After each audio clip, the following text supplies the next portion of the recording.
आज मैं बताने जा रही हूँ जितिया व्रत की 3 कहानियाँ।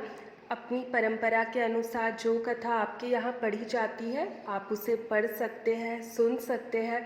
इसमें पहली कहानी जो है वो है सियारिन वाली है, दूसरी जीमुत वाहन राजा की और तीसरी भगवान श्री कृष्ण से जुड़ी है। तो आपके यहाँ जो भी कहानी सुनते हैं आप उसे सुन लीजिएगा। तो आइए जानते हैं जीवित पुत्री का व्रत कथा। चिल्हो सियारों की कथा। जीवित पुत्री का व्रत में चिल्हो सियारों की कथा भी सुनी जाती है। वह संक्षेप में इस प्रकार से है कि एक वन में सेमर के पेड़ पर एक चील रहती थी। पास की झाड़ी में एक सियारिन भी रहती थी। दोनों में खूब पटती थी। चिल्हो जो कुछ भी खाने को लेकर आती उसमें से सियारिन के लिए ज़रूर हिस्सा रखती। सियारिन भी चिल्हो का ऐसा ही ध्यान रखती थी। इस तरह दोनों के जीवन आनंद से कट रहे थे। एक बार वन के पास गांव में औरतों जितुआ की पूजा की तैयारी कर रही थी। चिल्हो ने उसे बड़े ध्यान से देखा और अपनी सखी सियारों को भी बताया। फिर चिल्हो सियारों ने तय किया कि वे भी यह व्रत करेंगी। सियारों और चिल्हो ने जितिया का व्रत रखा। बड़ी निष्ठा और लगन से दोनों दिन भर भूखे प्यासे मंगल कामना करके व्रत में रही। मगर रात होते ही सियारिन को भूख प्यास सताने लगी। जब बर्दाश्त ना हुआ तो जंगल में जाके उसने मांस और हड्डी पेट भर कर खाया। चिल्हो ने हड्डी चबाने के कड़कड़ की आवाज़ सुनी तो पूछा कि यह कैसी आवाज़ है। सियारिन ने कह दिया, बहन भूख के मारे पेट गुड़गुड़ा रहा है, उसी की आवाज़ है। मगर चिल्हो को पता चल गया। उसने सियारिन को खूब लताड़ा कि जब व्रत नहीं हो सकता है तो संकल्प क्यों लिया था। सियारिन लज्जा गई, पर व्रत भंग हो चुका था। चिल्हो रात भर भूखे प्यासे रहकर व्रत पूरा की। अगले जन्म में दोनों मनुष्य रूप में राजकुमारी बनकर सगी बहनें हुई। सियारिन बड़ी बहन और उसकी शादी एक राजकुमार से हुई। चिल्हो छोटी बहन, उसकी शादी उसी राज्य के मंत्री पुत्र से हुई। बाद में दोनों राजा और मंत्री बने। सियारिन रानी के जो भी बच्चे होते वे मर जाते, जबकि चिल्हो के बच्चे स्वस्थ और हट्टे कट्टे रहते। इससे उसे जलन होती। उसने कभी उनका सर कटवाकर डब्बे में बंद कर दिया, पर वह शीश मिठाई बन जाती और बच्चों का बाल तक पाका ना होता। बार बार उसने अपनी बहन के बच्चों और उसके पति को मारने का प्रयास भी किया, पर सफल ना हुई। आखिरकार देवयोग से उसे भूल का आभास हुआ। उसने क्षमा मांगी और बहन के बताने पर जीवित पुत्री का व्रत विधि विधान से किया तो उसके पुत्र भी जीवित हो गए। दूसरी कथा। गंधर्वों के राजकुमार का नाम जीमुत वाहन था। वे बड़े उदार और परोपकारी थे। जीमुत वाहन के पिता ने वृद्धावस्था में वन प्रस्थान आश्रम में जाते समय इनको राज सिंहासन पर बैठाया, किंतु इनका मन राजपाट में नहीं लगता था। पर राज्य का भार अपने भाइयों पर छोड़कर सब वे वन में पिता की सेवा करने चले गए। वन में ही जीमुत वाहन को मल्यावती नामक राजकन्या से भेंट हुई और दोनों में प्रेम हो गया। एक दिन जब वे वन में भ्रमण करते हुए जीमुत वाहन काफी आगे चले गए, तब उन्हें एक वृद्धा विलाप करते हुए दिखी। पूछने पर वृद्धा ने रोते हुए बताया, मैं नागवंश की स्त्री हूँ। मुझे एक ही पुत्र है। पक्षीराज गरुड़ के कोप से मुक्ति दिलाने के लिए नागों ने यह व्यवस्था की है। वे गरुड़ को प्रतिदिन भक्षण हेतु एक युवा नाग सौंपते हैं। आज मेरे पुत्र शंखचूड़ की बलि का दिन है। आज मेरे पुत्र के जीवन पर संकट है और थोड़ी देर बाद ही पुत्र विहीन हो जाऊंगी। एक स्त्री के लिए इससे बड़ा दुख क्या होगा कि उसके जीते जी उसके पुत्र ना रहे। जीमुत वाहन को यह सुनकर बड़ा दुख हुआ।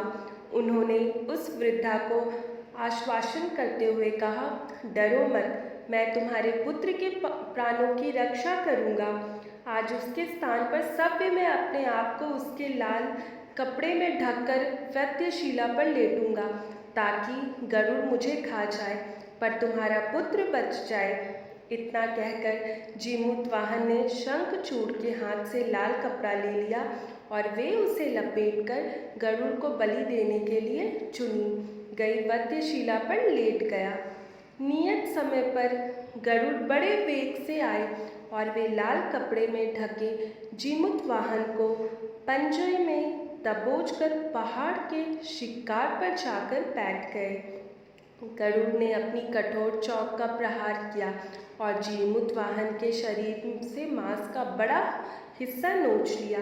इसकी पीड़ा से जीमूत वाहन की आंखों से आंसू बह निकले और वह दर्द से कहराने लगा। अपने पंजे में जकड़े प्राणी की आंखों में से आंसू और मुंह से कराहे सुनकर गरुड़ बड़े आश्चर्य में पड़ गए, क्योंकि ऐसा पहले कभी ना हुआ था। उन्होंने जीमूत वाहन से उनका परिचय पूछा। जीमूत वाहन ने सारा किस्सा कह सुनाया कि कैसे एक स्त्री के पुत्र की रक्षा के लिए वह अपने प्राण देने आए हैं। आप मुझे खाकर भूख शांत करें। गरुड़ उनकी बहादुरी और दूसरे की प्राण रक्षा के लिए सव्य का बलिदान देने की हिम्मत से बहुत प्रभावित हुए। उन्हें सव्य पर पछतावा होने लगा। वह सोचने लगे कि यह मनुष्य है जो दूसरों के पुत्र की रक्षा के लिए सव्य की बलि दे रहा है, और मैं हूँ जो देवों के संरक्षण में हूँ किंतु दूसरों की संतान की बलि ले रहा हूँ। उन्होंने जीमूत वाहन को मुक्त कर दिया। गरुड़ ने कहा, हे उत्तम मनुष्य, मैं तुम्हारी भावना और त्याग से बहुत प्रसन्न हूँ। मैंने तुम्हारे शरीर पर जो घाव किए हैं उसे ठीक कर देता हूँ।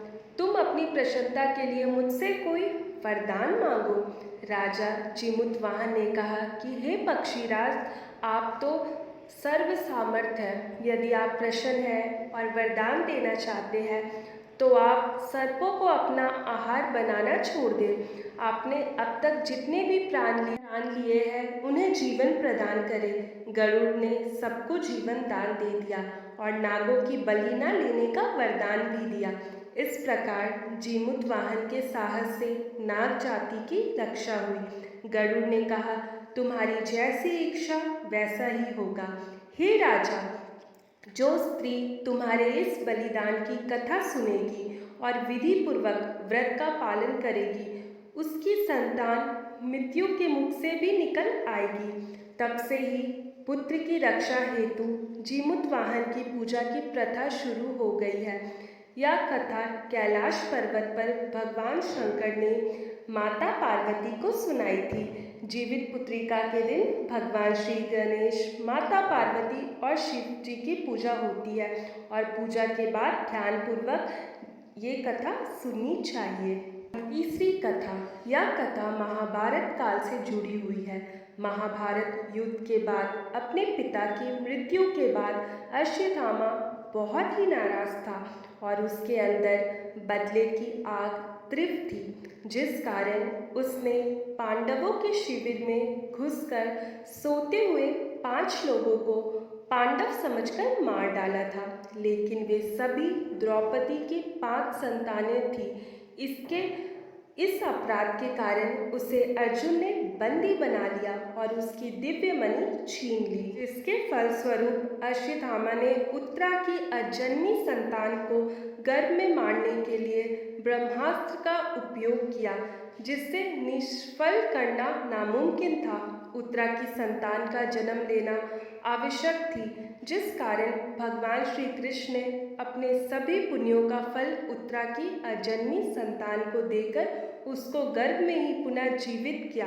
गर्भ में मरकर जीवित होने के कारण उसका नाम जीवित पुत्रिका पड़ा और आगे जाकर यही राजा परीक्षित बना। तभी से इस व्रत को किया जाता है। जो भी स्त्री इस व्रत को निर्जला रखती है, इस व्रत में चील, सियार और जीमूत वाहन की कथा का श्रवण करती है, इस कथा को सुनती है, पढ़ती है, इससे बहुत ही शुभ माना जाता है। और कहा जाता है कि जीवित पुत्रिका का व्रत करना और व्रत कथा सुनने से उनके बच्चों को कभी भी कोई संकट नहीं आती है। और जीवित पुत्रिका व्रत माताएं संतान की लंबी आयु के लिए रखती है। इस व्रत के बारे में मान्यता है कि इस व्रत से संतान के ऊपर से सारी संकट टल जाती है। तो इसीलिए इस दिन व्रत करने के बाद जो भी स्त्रियां हैं वो कथा सुनती है या पढ़ती है, इससे बहुत ही ज़्यादा फल मिलता है। तो इस दिन थोड़ा सा समय निकाल करके पूजा के बाद अवश्य कथा सुननी चाहिए। और अगर आप कथा पढ़ सकते हैं तो बहुत बढ़िया बात है, और अगर आप कथा नहीं भी पढ़ते हैं लेकिन आप कथा का श्रवण करते हैं, कथा सुनते हैं, तो उससे अनंत फल की प्राप्ति होती है।